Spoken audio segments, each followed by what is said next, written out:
दीपक भाई देखना यार, ये जो ना आ, एक 18/12/2023 को भर्ती बोर्ड ने एक नॉर्मलाइजेशन का एक फॉर्मूला निकाला। जी ये वो फॉर्मूला, इसके बाद जो भी रिजल्ट आए हैं भर्ती बोर्ड के, वो इस फॉर्मूले के अकॉर्डिंग आए हैं। जी। तो ये फॉर्मूला मुझे ऐसा लग रहा है एसएससी भी शायद सेम फॉर्मूला यूज। ये एसएससी लगा रहा है भाई पहले से, और इसको ना 2019 में भी लगवाया था एसएससी ने एक अच्छा। बार। तो आपको याद होगा कि 2019 में बहुत ज्यादा बवाल हुआ था। हाँ हाँ, है 100 ना, 100 नंबर बच्चे के बढ़े थे ना। घटे थे, मतलब घटे भी थे। घटे थे, मतलब कि 150 नंबर भी कम हुए हैं तो बच्चों इस के। फॉर्मूले से घटे भी हैं। हाँ हाँ हाँ। तो अब घटेंगे बच्चों की नहीं, इस बार नहीं घटेंगे। दरअसल हमने इस पे ना कल बहुत टाइम दिया इस फॉर्मूले पे। हाँ हाँ। तो उसमें कई फैक्टर आए हैं। एक तो हमारे पास डेटा थोड़ा सा कम था कि हर शिफ्ट के हमारे पास 10 हजार बच्चों का डेटा था। हाँ हाँ। और उस डेटा की वजह से थोड़ा सा वेरिएशन आया बच्चों का, क्योंकि हर शिफ्ट में हमारे पास, एक तो हम कह सकते हैं कि एक्चुअल डेटा हमारे पास नहीं था। हाँ। तो फिर भी हमने इस फॉर्मूले पे काम पर इस किया। फॉर्मूले को मतलब एक्चुअल डेटा के साथ ही तरीके से लगाया जा सकता है। हाँ, फिर भी हमारे पास जो डेटा था हमने उस पर काम किया, तो हमें एक चीज हमें देखने को मिली कि बच्चों के नंबर इसमें घट नहीं रहे हैं। अच्छा, ये फॉर्मूले से घटने मतलब ये फिर मॉडिफाई किया होगा शायद हाँ, एसएससी ने। क्योंकि ये केस गया था सुप्रीम कोर्ट में, अच्छा, तो वहां से उन्होंने कुछ इसमें मॉडिफिकेशन की है। मतलब 100 नंबर जब घटे बच्चों की, शायद उसमें बहुत बहुत कम नंबर भी बहुत, थे। मैं कह रहा हूँ भाई, माइनस में भी शायद माइनस नंबर में थे। गए बच्चों के, माइनस 60-60 100 नंबर गए। -100 नंबर तो इस पे हमने काम किया, तो हमें एक चीज देखने को मिली कि इसमें बच्चों के नंबर नहीं घट रहे हैं।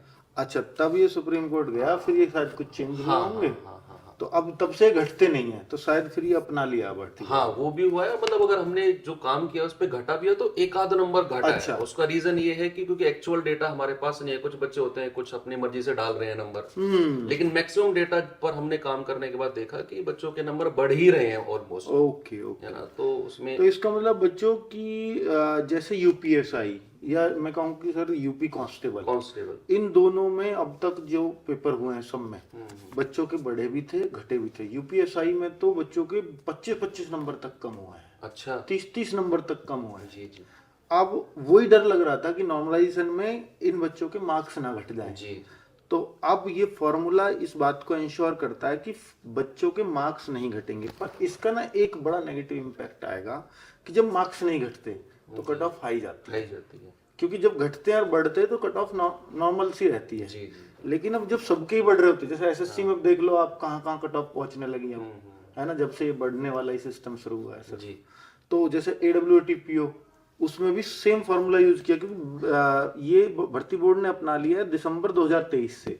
उसके बाद रिजल्ट आया रेडियो ऑपरेटर वाला, तो उसमें भी सब बच्चों के मार्क्स बढ़े ही हैं सर, घटे नहीं है जितना मैंने एनालिसिस किया है। इसे मुझे भाई एक चीज लग रहा है कि जो शिफ्ट हार्ड है ना, हाँ। उसके नंबर थोड़े से ज्यादा बढ़ेंगे।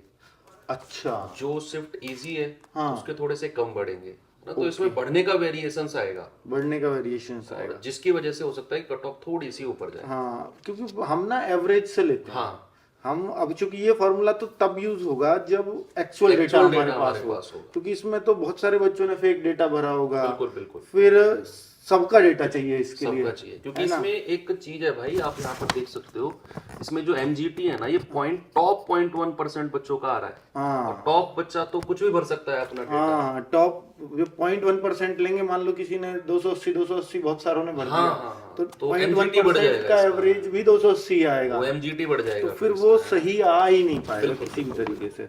शिवम सर, अभी हमारे पास कितने बच्चों का डेटा आ चुका है? लगभग 1,26,000 बच्चों का डेटा आ चुका है। तो 1,26,000, तो 1,26,000, वैसे मैं एक्सपेक्ट कर रहा था कि अगर 2 लाख बच्चों का कम से अगर हमें डेटा मिल जाता, वैसे मैं 4 लाख पे तो ये मानता कि जो कट ऑफ यहाँ जाती वही वहां जानी थी। पर 2 लाख पे भी हम बहुत कुछ सही सटीक अंदाजा लगा लेते, पर अब 1.25 लाख प्लस का ही बच्चों का डेटा है, जिसपे बड़े लिमिटेड आंकड़े दिए जा सकते हैं। तो शाम 8 बजे देखते हैं कि भाई तब तक हम एनालिसिस करते हैं। तो काम चालू कर दें। हाँ, अब इस पे काम शुरू कर दो, अब मत वेट करो किसी डेटा का। और अगर कुछ तेजी से आए थोड़ा बहुत जल्द में तो फिर शायद ले लेंगे। तो ये 1.5 तक पहुंच जाए तो और अच्छा रहेगा। मतलब ये जितना ज्यादा होता, जितने ज्यादा बच्चे सर्वे में भाग लेंगे, उतना कोई भी सर्वे सटीक डेटा ले रहा है ना भाई, वो बहुत कम बच्चों का उठा रहा है। 0.1% का मतलब है कि हमें बहुत कम लोग उठाने हैं बहुत सारे डेटा में से। हाँ, तो कम डेटा रहेगा तो कम लोग उठेंगे, कम, फिर 0.1% उसका उतना ही कम हो जाएगा। हाँ, सही बात है, वो तो है ही, है ना। तो इसका कुछ क्लैरिटी तो इस डेटा के हिसाब, मतलब इस तरीके से तो हम नॉर्मलाइजेशन नहीं करेंगे। बच्चों के हमें लिए फिर positive- एवरेज से ही जाना पड़ेगा। बच्चों के लिए पॉजिटिव मैं ये कह सकता हूँ कि इसमें मतलब घटने का चांसेस नहीं है। पर एवरेज से एक फायदा ये होता है कि जो एवरेज है ना वो शिफ्टों का वो ये नहीं करता कभी भी कि भाई कितने बढ़ेंगे, एग्जैक्ट वो नहीं बता पाता। वो ऐसे बता पाता है कि भाई 7 बढ़ेंगे, 8 बढ़ेंगे, 10 वो लमसम बढ़ेंगे। में लेकिन हाँ, लेकिन उससे एक बात तय है, एवरेज से एक चीज हो जाती है, अगर जो हमने सबसे हार्ड शिफ्ट बताई उस एवरेज के हिसाब से और सबसे इजी बताई वही रहेंगी वहां, बिल्कुल वो सही आता है। वो मैंने एसएससी में भी चेक किया है बता करके बच्चों को, और बहुत सारे दिल्ली पुलिस या कहीं भी हमने जो भी डेटा बताया तो वो जो सबसे हार्डेस्ट शिफ्ट बताई वही हार्डेस्ट, उसी में सबसे ज्यादा फायदा उसको होता है।